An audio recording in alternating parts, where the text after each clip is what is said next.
Yeah, it's Hobbs Horror, knocking down your door, all about the guts and gore, blood and pus, give him some more. He wants bone and entrails spread across the floor, so if you're looking for that theater macabre, bruh, look no more. Sit back and relax and enjoy some Hobbs Horror. Thank you for watching Hobbs Horror. Yeah, and don't forget to like and subscribe and all that good shit. Welcome everybody to another review from Hobbs Horror. Today we are reviewing a film. I want to thank MVD Entertainment for sending me to review the 2009 edition of Last House on the Left. It is the remake, which does have and was written by Wes Craven, directed by Dennis Elias, has 1 hour and 54 minute runtime.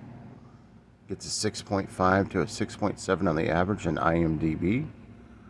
Again, a 2009 film. Let's talk about Last House on the Left. Starring also Sarah Paxton. She does not need an introduction. Just look at some of my previous reviews. So, for those of you that have seen the 1992 film by Wes Craven, you'll know that the premise of the film of Last House on the Left, you're very familiar with it. I'll tell you that it's very similar to this one. Again, Wes Craven did have his hand in this one and rewrote this. In addition to trying to also capitalize on, during this time, very close to this time, we also had a whole bunch of remake films out, and why not try to capitalize on something you did that was so successful? You know?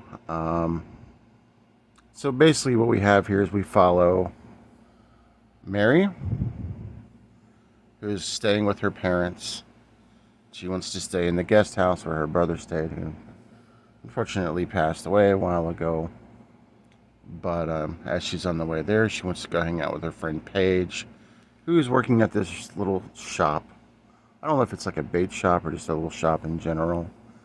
And they run into this gentleman named Justin, who just happens to be a patron of the store. And he's not of age to even buy cigarettes yet, but he convinces him to come back to his apartment and smoke some weed. Now you're getting this very similar trends from the 1972 film, as the original two friends were on their way to a rock concert to buy some dope, and things happen. So in the process of going back to his place, his convict family shows up, and all hell starts to go through and raise, and Mary and Paige are now being held captive, and they have to fight for their lives. Again, Mary being played by Sarah Paxton, who did everybody in this movie actually did a fantastic job. The acting was brilliant. Now, they're out in the woods now as they're trying to find refuge as things start to occur, and of course, they wind up at Mary's house after some other things happen where her parents are now taking in the convicts.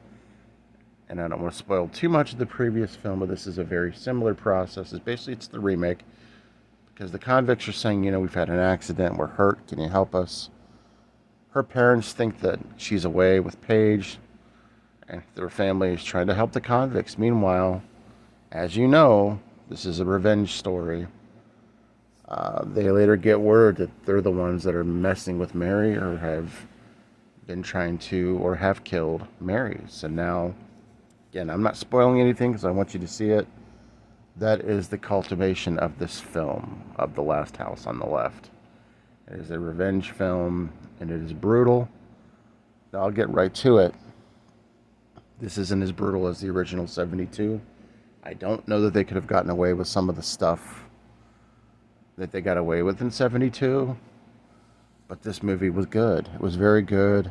Definitely keeps you on your edge in the film for most part of it. It wasn't anything that I wouldn't have expected, honestly, with these movies. Like I said, it was well shot, well written. I know that Wes Craven had his hand in it most of the film, him and two other writers. The gore wasn't as abundant as I thought it would have been. And I believe they did use all practical effects. Again, some of the scenes with the rape, they weren't as violent. I've told people this because this is something you'd want to know before you watch the film. But yeah, I liked this one. I don't quite like it as much as the original, and no, it's not because I'm crazy. I did like it though. I'm going to give this a 4 out of 5 on the Boglin scale. I want to thank MVD Entertainment for sending me this to review. As you get this Arrow edition, you get tons and tons of features. With this, you also get the HD copy and the Blu-ray copy.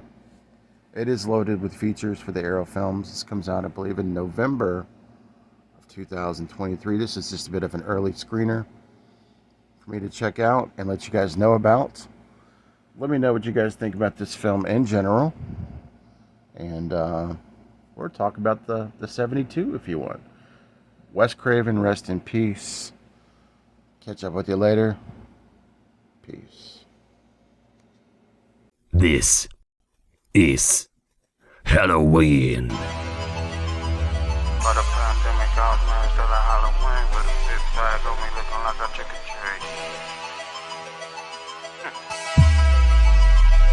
Before the pandemic, I was masked up like Halloween with a big bag on me looking like I trick-or-treat. I'm lit like Christmas Eve, rolling up a Christmas tree. Say he won't smoke till his heat, he can antifreeze. Before the pandemic, I was masked up like Halloween with a big bag on me looking like I trick-or-treat. I'm lit like Christmas Eve, rolling up a Christmas tree. Say he won't smoke till his head leaking antifreeze. Big bag, big money, let the pay talk. I'm riding in a foreign.